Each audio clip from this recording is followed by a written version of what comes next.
만약 가장 중요한 질문이 구원이 사라질 수 있느냐가 아니라 구원을 지키는 것이 무엇인지 당신이 정말 알고 있느냐라면 어떨까요? 많은 사람은 두려움 속에 살고 또 어떤 사람은 너무 쉽게 확신합니다. 하지만 진실은 이것입니다. 많은 신자가 바로 이 지점에서 오해하고 있습니다. 당신은 하나님을 사랑할지도 모릅니다. 기도하고 있을지도 모릅니다. 교회를 섬기고 있을지도 모릅니다. 그런데도 밤의 고요 속에서 이 질문이 마음에 떠오르지 않습니까?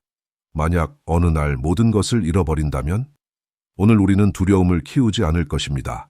또한 가벼운 안심도 주지 않을 것입니다. 오늘 우리는 구원을 붙들고 있는 것이 무엇인지, 원수가 건드릴 수 없는 것이 무엇인지, 그리고 많은 사람이 자기도 모르게 헷갈리는 지점을 함께 보려 합니다. 이 메시지를 계속하기 전에 한 가지 진심 어린 부탁을 드리고 싶습니다.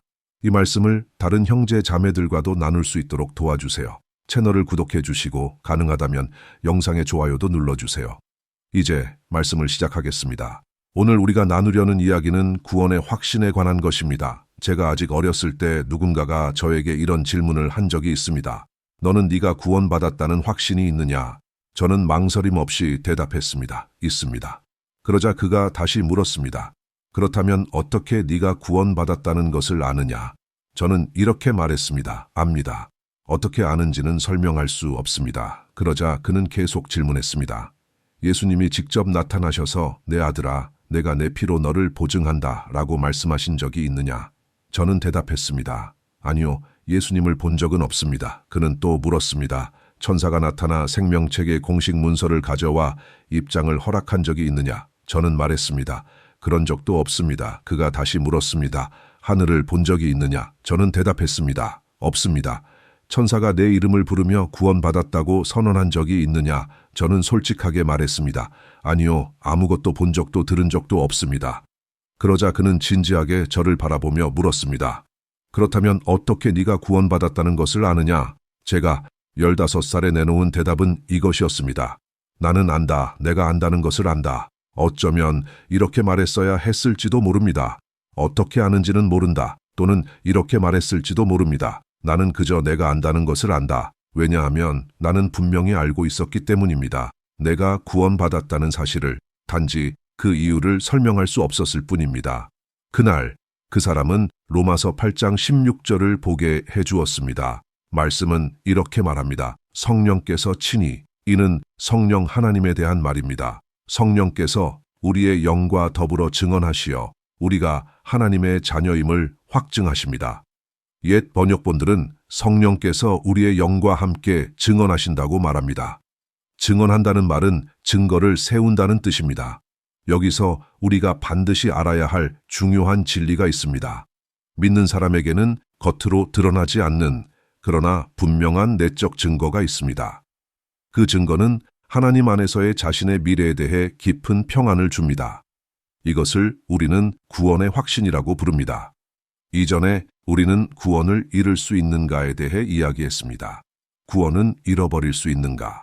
위험은 존재하는가? 가능성은 있는가? 그렇습니다. 가능성은 존재합니다. 그러나 이것은 하나님께서 그렇게 되기를 원하신다는 말이 아닙니다. 오히려 정반대입니다. 성경의 모든 경고는 우리를 두렵게 하려는 것이 아니라 그 길을 피하게 하기 위한 것입니다. 구원의 상실 가능성을 인정한다고 해서 매일 두려움 속에 살아야 하는 것은 아닙니다.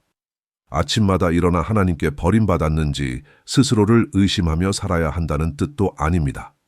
예를 들어 저는 제 결혼이 끝날 수도 있다는 사실을 알고 있습니다. 그러나 그것이 그렇게 되도록 방치하겠다는 뜻은 아닙니다. 오히려 그 가능성을 알기에 오랜 시간 동안 그 결혼을 지켜왔습니다. 저는 매일 아침 결혼이 끝날까 두려워하며 일어나지 않습니다. 대신 이렇게 마음 먹습니다. 함께 지켜나가자. 위험한 지점까지 가지 않도록 하자. 같은 이유로 저는 구원 상실에 대한 가르침이 그토록 비판받을 이유가 없다고 생각합니다. 그 목적은 공포를 만드는 것이 아니라 하나님께서 맡기신 것을 소중히 지키게 하는 데 있습니다. 우리는 이미 말했습니다. 구원은 하나의 과정입니다. 이 과정에는 시작과 중간과 끝이 있습니다.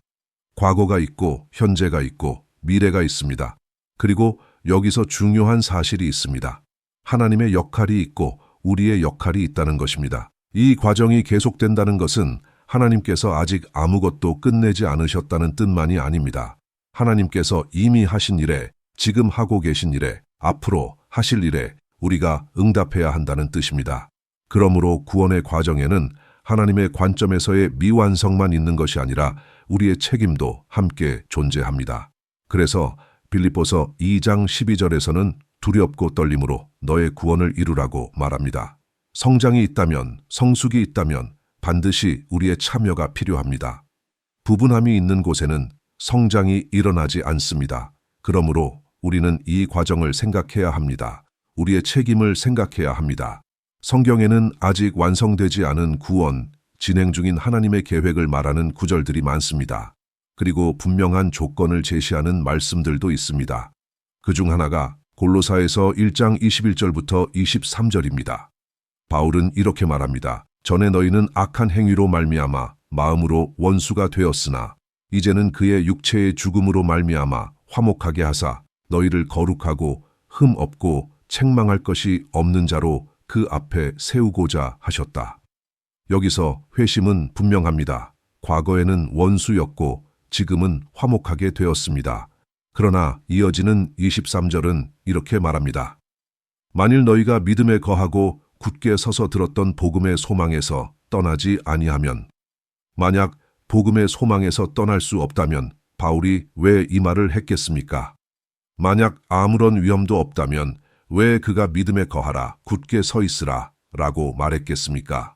그러므로 우리는 구원이 하나의 과정이라는 사실뿐 아니라 그 과정이 끝까지 완성되지 못하고 중단될 수도 있다는 사실도 알게 됩니다. 성경의 많은 말씀들은 아직 완성되지 않은 구원, 진행 중인 구원을 말하고 있습니다. 디모데전서 4장 16절에서 사도 바울은 디모데에게 말합니다. 디모데는 단순한 제자가 아니었습니다. 그는 교회의 지도자였고 다른 목회자들과 장로들을 세우는 책임을 맡은 사람이었습니다. 바울은 이렇게 말합니다. 이것을 행하면 너 자신과 내게서 말씀을 듣는 자들을 구원하게 될 것이다. 여기서 자연스럽게 질문이 생깁니다. 디모데는 이미 구원받지 않았던 것입니까? 구원을 과정으로 이해할 때 우리는 중요한 사실을 보게 됩니다. 구원에는 시작이 있습니다. 그것은 회심입니다. 또한 점진적인 성화가 있습니다. 처음의 회심을 넘어 점점 자라가는 과정입니다. 그리고 마지막 단계가 있습니다. 몸의 영화, 그리스도의 오실 때에 이루어질 완성입니다. 바울이 너 자신을 구원하라고 말할 때 디모데에게 아무런 확신이 없었다는 뜻은 아닙니다. 그는 이미 구원을 경험하고 있었습니다. 그러나 동시에 아직 완성되지 않은 목적을 향해 계속 나아가고 있었습니다. 야고보서 1장 21절을 보면 이렇게 기록되어 있습니다. 모든 더러움과 악을 버리고 온유함으로 너희 속에 심어진 말씀을 받으라. 그 말씀이 너희 영혼을 구원할 수 있다. 여기서 말하는 구원은 앞으로 완성될 구원을 가리킵니다. 그렇다면 이 사람들에게는 아무런 확신도 없었던 것일까요? 그렇지 않습니다. 앞선 18절에서 같은 사람들에게 야고보는 이렇게 말합니다. 하나님께서 자기 뜻대로 진리의 말씀으로 우리를 낳으셨다. 이미 거듭난 것입니다. 그러나 그들을 낳게 한 바로 그 말씀이 이제는 다시 받아들여져야 합니다. 처음 생명을 준 말씀이 이제는 온유함으로 받아들여져 구원이 더 깊이 확장되도록 허락되어야 합니다. 그래서 그 말씀이 너희 영혼을 구원할 수 있다고 말합니다. 데살로니가전서 5장 23절에서는 영과 혼과 몸이 주 예수께서 오실 때까지 온전하게 보존되기를 말합니다. 영은 거듭나는 순간에 새로워집니다. 그때 구원의 시작이 일어납니다. 미래의 구원은 몸과 관련되어 있습니다. 로마서 8장 23절은 우리가 몸의 속량을 기다리고 있다고 말합니다. 그러므로 과거에는 새로워진 영이 있고 미래에는 영광스러워질 몸이 있습니다. 그 사이에서 지금 구원의 초점은 무엇입니까? 혼의 구원입니다. 생각이 바뀌고 감정이 치유되고 가치관이 새로워집니다. 영 안에서 시작된 새 생명이 삶의 선택과 태도 전반에 영향을 미치게 됩니다. 이 모든 것은 한 가지를 말해줍니다. 구원은 과정입니다. 그래서 구원의 상실을 말할 때 그것은 중단된 과정을 말하는 것입니다. 반대로 구원의 확신은 그 과정이 지켜지고 있으며 끝까지 가겠다는 결단이 있다는 의미입니다. 베드로후서 1장은 아직 완성되지 않은 구원에 대해 분명히 말합니다. 10절과 11절에는 이렇게 기록되어 있습니다. 그러므로 형제자매 여러분, 더욱 힘써 부르심과 택하심을 굳게 하십시오. 이것을 행하면 결코 실족하지 않을 것입니다.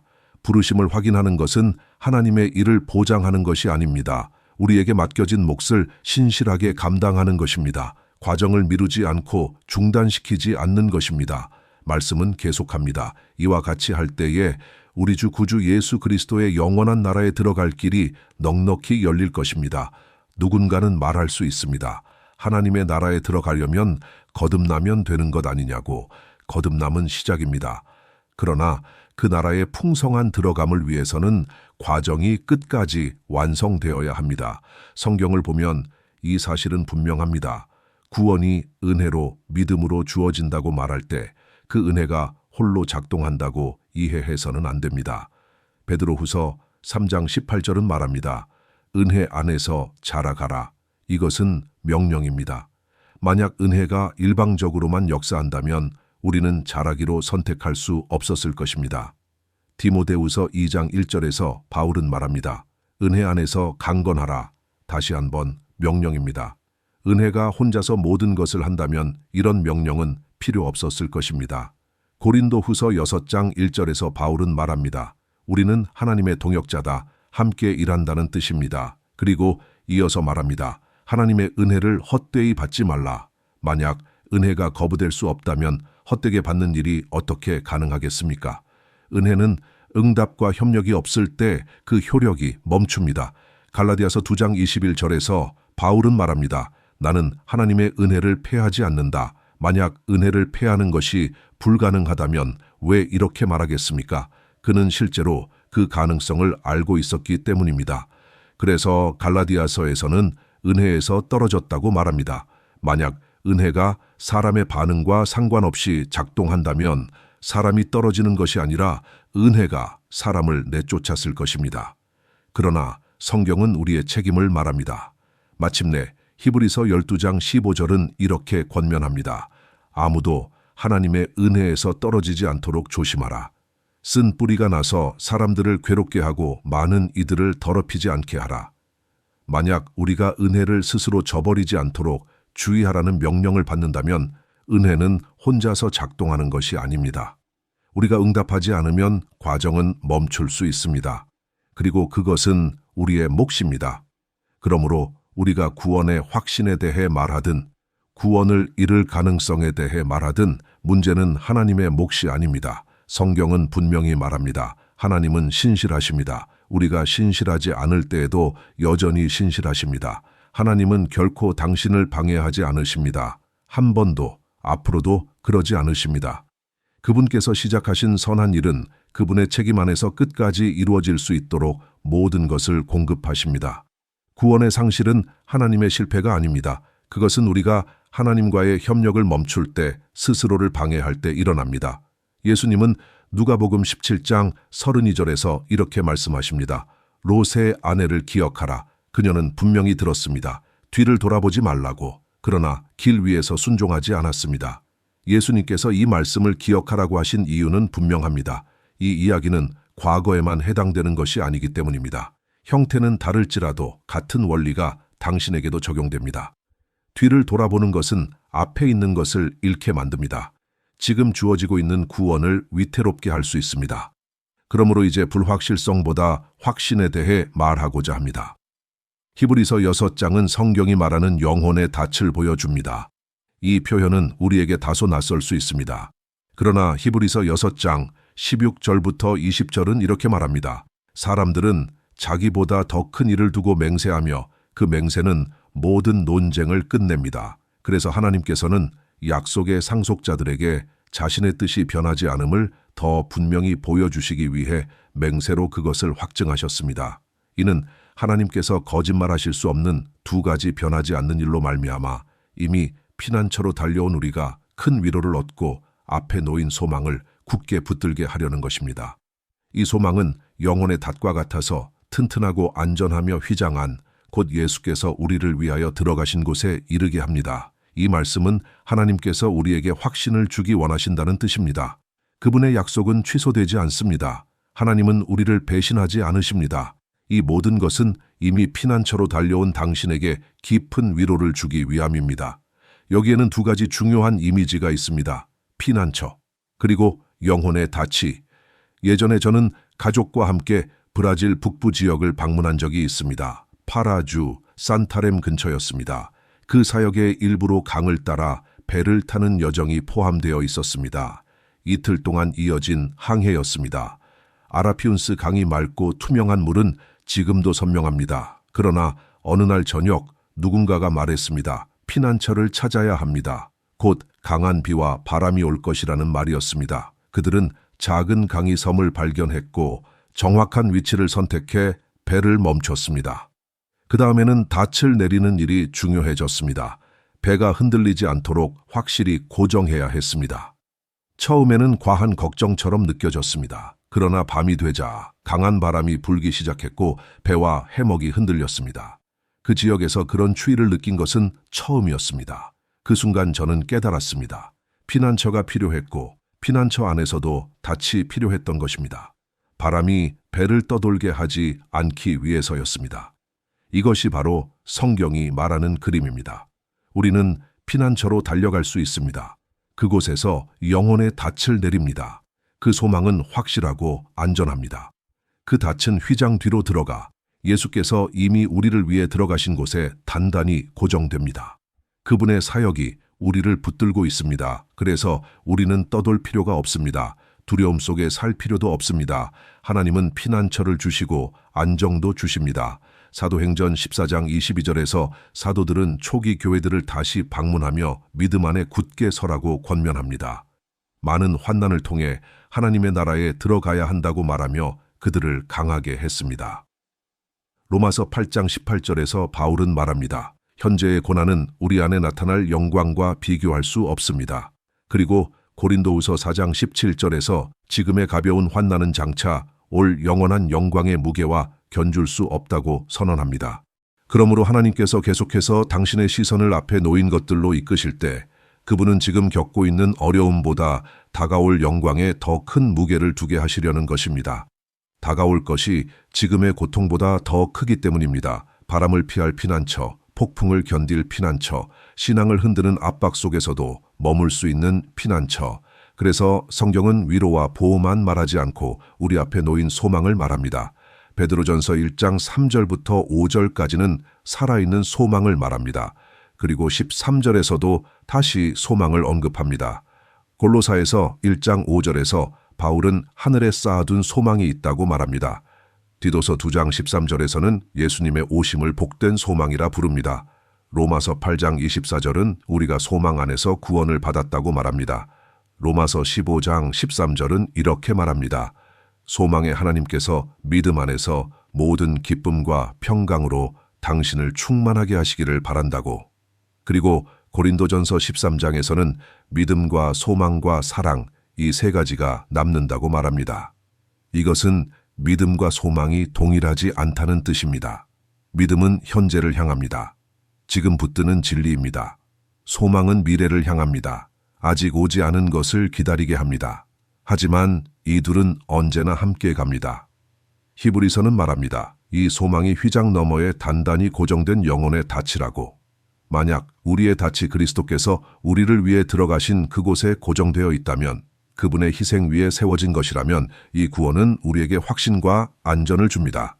하나님 편에서는 결코 배신이 없습니다. 이제 마지막으로 한 가지를 더 말하고자 합니다. 첫째, 구원은 과정입니다. 둘째, 영혼의 닻이 있습니다. 그리고 셋째, 나는 이것을 성도의 안전이라 부르겠습니다. 당신은 자신의 구원에 대해 확신할 수 있습니다. 그 첫 번째 근거는 하나님의 말씀입니다. 요한일서 5장 13절은 이렇게 말합니다. 하나님의 아들의 이름을 믿는 너희에게 이것을 쓴 것은 너희로 영생이 있음을 알게 하려 함이라. 말씀은 가질 것이라고 말하지 않습니다. 이미 가지고 있다고 말합니다. 구원은 과정이고 아직 완성되지 않았지만 스스로를 방해하지 않고 하나님과 협력한다면 그 과정은 계속됩니다. 그래서 우리는 쉴 수 있습니다. 믿음에서 떨어지지 않을 것이라는 평안을 가질 수 있습니다. 예수님은 요한복음 10장 28절에서 이렇게 말씀하셨습니다. 나는 그들에게 영생을 주노니 그들이 영원히 멸망하지 아니할 것이요 아무도 그들을 내 손에서 빼앗을 수 없느니라. 앞절에서 예수님은 말합니다. 내 양은 내 음성을 듣고 나는 그들을 알며 그들은 나를 따른다. 그 양들을 향해 말씀하신 것입니다. 외부의 어떤 힘도 당신을 예수님의 품에서 빼앗을 수 없습니다. 로마서 8장 35절부터 39절까지 바울은 이렇게 말합니다. 누가 그리스도의 사랑에서 우리를 끊으리요? 환난도, 곤고도, 박해도, 기근도, 위험도 아닙니다. 그 어떤 것도 우리를 그 사랑에서 떼어놓을 수 없습니다. 하나님은 당신을 사랑하시기를 멈추지 않으십니다. 예수님의 품에서 당신을 끌어낼 수 있는 것은 아무것도 없습니다. 단 하나의 예외가 있다면 그것은 당신 자신입니다. 하나님은 당신을 그분의 품에 가둔 채로 붙잡아 두지 않으십니다. 우리는 하나님의 사랑의 인질이 아닙니다. 하나님의 품 안에서 붙잡힌 사람들이 아닙니다. 당신은 원하면 그 자리에서 내려올 수 있습니다. 그래서 사탄의 공격은 하나님의 손에서 우리를 빼앗으려는 것이 아닙니다. 그는 하나님과 맞설 수 없기 때문입니다. 사탄의 공격은 항상 다른 방향을 향합니다. 하나님께 실망하게 하려는 것입니다. 의심하게 하려는 것입니다. 하나님의 품에서 스스로 내려오게 하려는 것입니다. 그래서 우리는 분명한 태도를 가져야 합니다. 혼동하지 않도록, 속지 않도록, 욥의 아내처럼 고통 속에서 하나님을 저주하라고 말하지 않도록. 그녀는 지치고 아프고 상황에 눌려 있었기 때문입니다. 그러나 우리는 압니다. 우리는 하나님의 사랑 안에서 보호받고 있습니다. 그리고 스스로를 방해하지 않는 한 그곳을 떠나지 않을 것입니다. 성도의 안전에 대해 말할 때 우리가 반드시 짚어야 할 말씀이 있습니다. 로마서 8장 14절은 말합니다. 하나님의 영으로 인도함을 받는 사람들, 그들이 하나님의 자녀입니다. 그러므로 성령의 인도하심이 무엇인지 이해해야 합니다. 성령께서는 분명한 목적을 가지고 우리에게 주어지셨습니다. 에베소서 1장은 말합니다. 당신이 진리의 말씀을 듣고 복음을 믿었을 때 약속의 성령으로 인치심을 받았습니다. 이 인침은 보증을 의미합니다. 다음 절은 설명합니다. 성령은 우리 유업의 보증입니다. 구속의 날까지.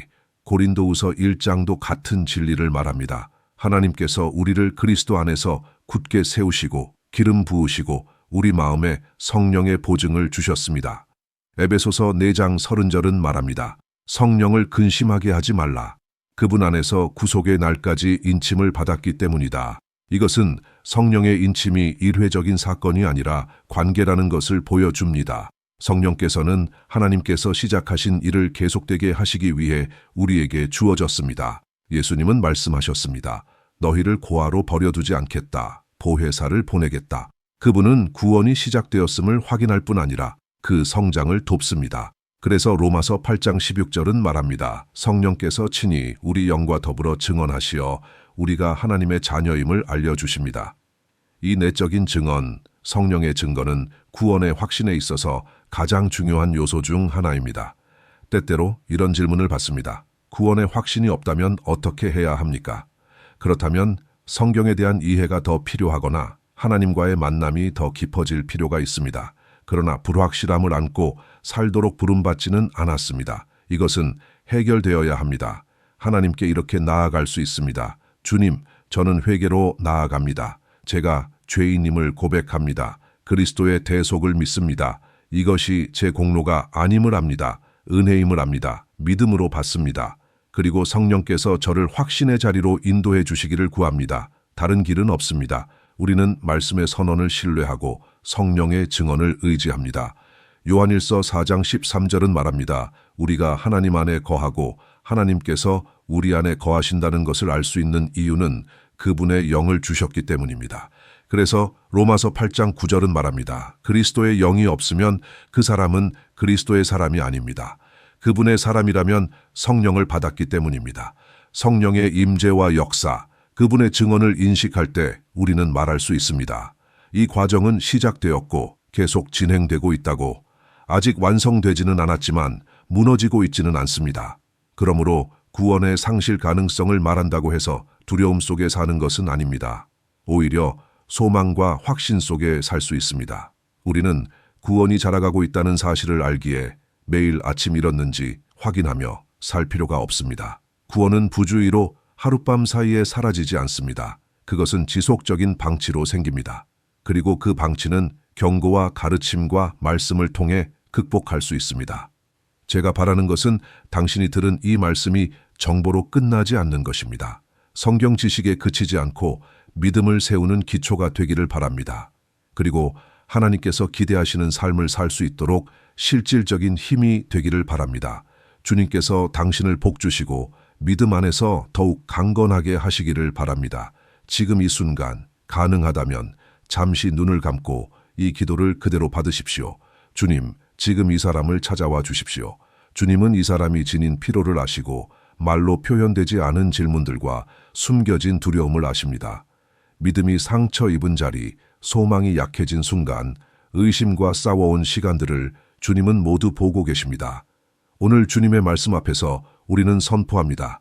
시작된 구원은 살아있으며 멈추지 않았고 주님 안에 굳게 서 있습니다. 약속의 성령께서, 인치시는 성령께서, 증언하시는 성령께서 지금 이 사람의 마음에 조용히 확신을 주십시오. 당신은 하나님의 자녀입니다. 사랑받고 있고 붙들려 있고 주님의 품 안에 있습니다. 주님, 만약 이 사람이 아직 예수님을 유일한 구주로 영접한 적이 없다면 지금 이 순간 마음으로 이렇게 고백하게 하소서. 예수님, 제가 주님을 필요로 합니다. 저는 죄인임을 인정합니다. 주님의 십자가를 믿습니다. 주님의 은혜를 받습니다. 주님께 제 삶을 드립니다. 그리고 이미 주님을 믿고 있지만 믿음이 약해졌다면 지금이 새롭게 거듭나는 시간이 되게 하소서. 믿음을 새롭게 하시고 소망을 새롭게 하시고 사랑을 새롭게 하소서. 날마다 주님을 더 닮은 사람으로, 주님의 음성에 더 민감한 사람으로, 주님의 마음에 더 가까운 사람으로 자라가게 하소서. 지금 이 자리에 주님의 평강이 임하게 하시고 쉼이 흐르게 하시며 두려움은 물러가고 소망은 다시 일어서게 하소서. 우리는 주님을 신뢰하며 주님의 신실하심 안에서 안식합니다. 가능하다면 이 채널을 구독해 주세요. 곧 다시 깊은 말씀으로 여기서 만나게 될 것입니다.